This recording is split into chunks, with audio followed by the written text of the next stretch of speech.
হচ্ছে ঐক্যবদ্ধ শিক্ষার্থী জোটকে প্যানেল হিসাবে আমি নির্বাচন করেছি ব্যক্তিগতভাবে এবং ওই প্যানেলেই ভোট দিব। বিপি হিসাবে সাদিক ভাইকে ভোট দিব, জিএস হিসাবে এস এম ফরহাদ। 2025 সনে আজকে 9 তারিখ, আজকে 9 সেপ্টেম্বর, আজকে ডাকসু নির্বাচন অনুষ্ঠিত হচ্ছে। আপনি জানেন আমাদের হল সংসদে 13 জন প্রার্থী এবং কেন্দ্রীয় সংসদে 28 জন প্রার্থী, তো টোটাল 41 জন প্রার্থী।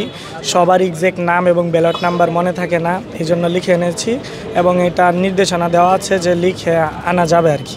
ভোট দেওয়ার ক্ষেত্রে হচ্ছে প্রথমত যোগ্য ক্যান্ডিডেট, আমাদের ক্যাম্পাসে যারা কাজ করেছে, সর্বপ্রতি জুলাই আন্দোলনে যাদের ভূমিকা ছিল এবং ছাত্রদের কল্যাণে যারা সর্বোপরি আমার ভাইরা অ্যাক্টিভ থাকেন এবং ছাত্রদের সাথে যাদের কোলাবোরেশন বেশি, তো ওই রকম প্রার্থীদেরকে আর কি ভোট দেব।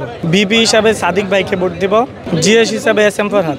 হ্যাঁ, আমরা হচ্ছে ঐক্যবদ্ধ শিক্ষার্থী জোটকে প্যানেল হিসাবে আমি নির্বাচন করেছি ব্যক্তিগতভাবে এবং ওই প্যানেলেই ভোট দিব।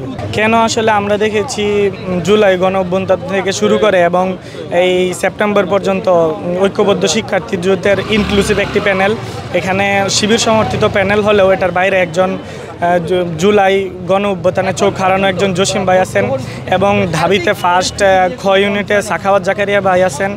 সর্বোপরি আরও অনেক ভালো ভালো শিক্ষার্থী আছেন, সেই জন্য ঐক্যবদ্ধ শিক্ষার্থী জোটকে মনোনীত করেছি। আশা করি ঐক্যবদ্ধ শিক্ষার্থী জোট কিছু কিছু জায়গা আছে, আমরা আশাবাদী যে এই ক্ষেত্রে আমাদের প্রার্থীরা যথাসম্ভব বিজয়ী হবেন এবং কিছু কিছু ক্ষেত্রে নির্বাচন নির্ভর করছে সাধারণ শিক্ষার্থীদের ভোটের উপরে।